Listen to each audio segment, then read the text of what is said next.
Okay, గాలికి కొంచెం challenge అయ్యింది మనకి. కానీ కొంచెం గాలికి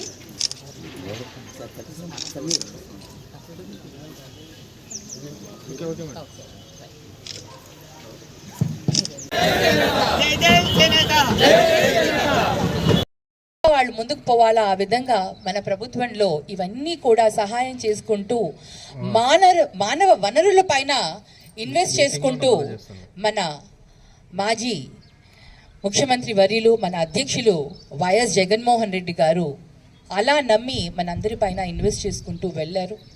అది ఖచ్చితంగా ఏదో ఒక రోజు రిజల్ట్ ఇస్తుంది, ఆ నమ్మకం నాకుంది. ఎప్పుడైతే మనం ఇండిపెండెంట్గా ఆర్థికంగా బలోపేతం అవుతామో పేదవారు, అప్పుడు రాష్ట్రంలో అభివృద్ధి అనేది కూడా ఆటోమేటిక్గా అవుతుంది.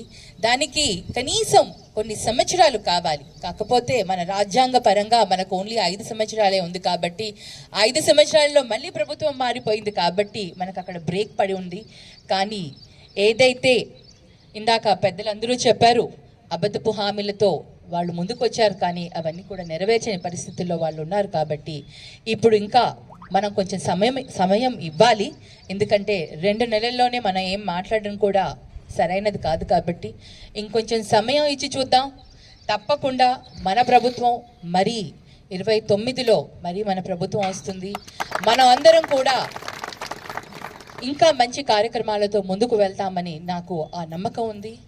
అదే నమ్మకంతో మనందరం ముందుకు పోదాం. మనందరం ప్రజాప్రతినిధులుగా ఇక్కడ ఉన్నాం కాబట్టి ప్రజాప్రతినిధులుగా మనం నిరుత్సాహపడకూడదు. మనం ధైర్యంగా ఉంటేనే ప్రజలకి ధైర్యాన్ని ఇవ్వగలుగుతాం, ప్రజలలో మన బలంగా పోగలుగుతాం. కాబట్టి ఈరోజు ఈ చేనేత దినోత్సవ సందర్భంగా ఇదొక వేదికగా నేను ఈ అవకాశాన్ని తీసుకొని రాజకీయంగా కూడా మీ అందరికీ కూడా ఒక సందేశాన్ని ఇస్తున్నాను.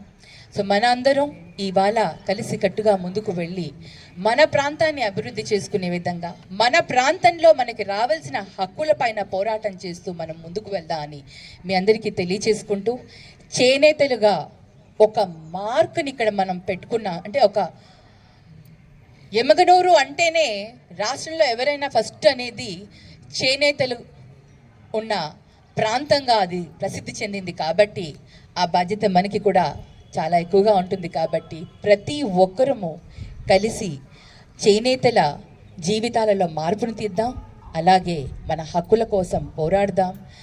మన ప్రభుత్వం వచ్చేంత వరకు